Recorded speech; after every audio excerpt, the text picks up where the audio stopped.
షేక్ హసీనాను బంగ్లాదేశ్కు అప్పగించాలని అక్కడి విపక్షం Bangladesh Nationalist party ఎందుకు డిమాండ్ చేస్తోంది? ఢిల్లీలో ఉన్న ఆమె స్వదేశం వెళ్తే ఏమవుతుంది? బంగ్లాదేశ్లో మళ్లీ ఆందోళనలు ఎందుకు జరుగుతున్నాయి? భారత్ బంగ్లాదేశ్ సంబంధాల భవిష్యత్ ఏంటి? What's this signature report?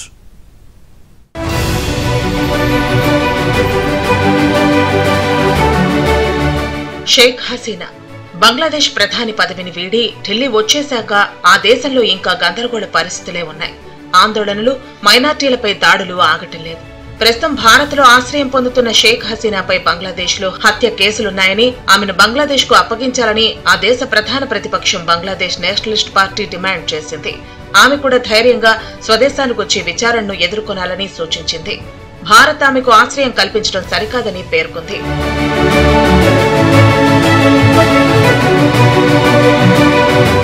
మరోవైపు బంగ్లాదేశ్ లో రిజర్వేషన్లపై విద్యార్థులు చేపట్టిన ఆందోళనలు హింసాత్మకంగా మారటంతో వందల మంది ప్రాణాలు కోల్పోయారు. ఈ క్రమంలో మృతుల కుటుంబాలు పోలీసులను ఆశ్రయించాయి. వారి కుటుంబ సభ్యుల మరణాలకు షేక్ హసీనానే కారణమని ఆరోపిస్తూ ఫిర్యాదులు చేశాయి. దీంతో మాజీ ప్రధాని, ఆమె అనుచరులపై పోలీసులు పలు కేసులు నమోదు చేశారు. ఇప్పటి వరకు హసీనాపై 31 కేసులు నమోదయ్యాయి. ఇందులో 26 హత్య అభియోగాలపైనే నమోదవటం గమనార్హం. మారణ హోమానికి కారకులయ్యారనే ఆరోపణలపై 4 కేసులు, కిడ్నాప్నకు సంబంధించి మరో కేసు నమోదైంది. ఆమెతో పాటు హసీనా కుమారుడు సాజిద్ వాజెద్ జాయ్, కుమార్తె సైమా వాజెద్, సోదరి షేక్ రహీనాను కూడా ఈ హత్య కేసుల్లో సహనిందితులుగా పేర్కొన్నట్లు బంగ్లా పోలీసులు వెల్లడించారు.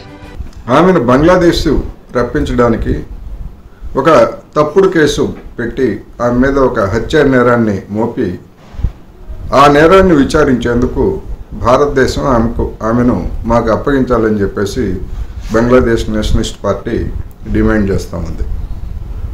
దీని మీద మన కేంద్ర ప్రభుత్వము, ప్రధాని నరేంద్ర మోడీ ఏ విధంగా స్పందిస్తారు అనేటువంటిది ఇప్పుడు ఆసక్తి కలిగించేటువంటి అంశం.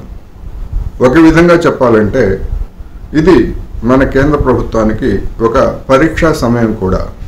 అవామీ లీగ్ నాయకుల మీద, అదేవిధంగా మాజీ మంత్రుల మీద కూడా తప్పుడు కేసులు పెట్టడమే కాకుండా ఒక మాజీ మంత్రిని కూడా అరెస్ట్ చేసినట్టు వచ్చినటువంటి వార్తలను చూస్తూ ఉంటే, గతంలో ఏ విధంగా అయితే నేషనలిస్ట్ పార్టీ మీద షేక్ హసీనా ప్రభుత్వము అణచివేత లేకపోతే అక్రమ కేసులతోటి జైలు పాలు చేసిందో, అదే దాన్నే ఇప్పుడున్నటువంటి ప్రభుత్వం కూడా అవామీ లీగ్ పట్ల పునరావృతం చేసేందుకు ప్రయత్నిస్తున్నదనేటువంటిది మనకి కనిపిస్తా ఉన్నది.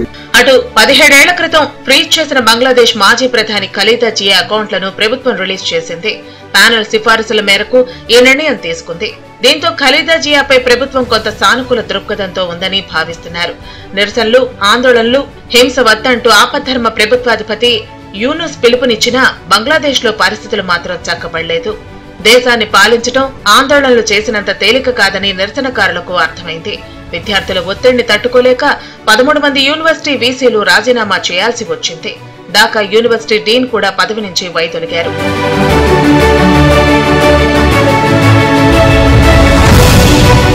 మరోవైపు భారత్ షేక్ హసీనాకు ఆశ్రయం ఇవ్వడంపై బంగ్లాదేశ్ సర్కార్ కొంత ఆగ్రహంగా ఉంది. అక్కడ భారతీయుల పెట్టుబడులపై ప్రభావం చూపనుంది. కొత్త ప్రభుత్వం రావడంతో భారత్ బంగ్లా సరిహద్దులో కొంత గందరగోళ పరిస్థితి ఉంది. ఖలీదా జియా మళ్లీ ప్రధానైతే పాకిస్తాన్లా మరో శత్రుదేశం బంగ్లా రూపంలో మనకు తయారైనట్లే. దక్షిణాసియా స్థిరత్వానికి ముప్పు వాటిల్లనుంది.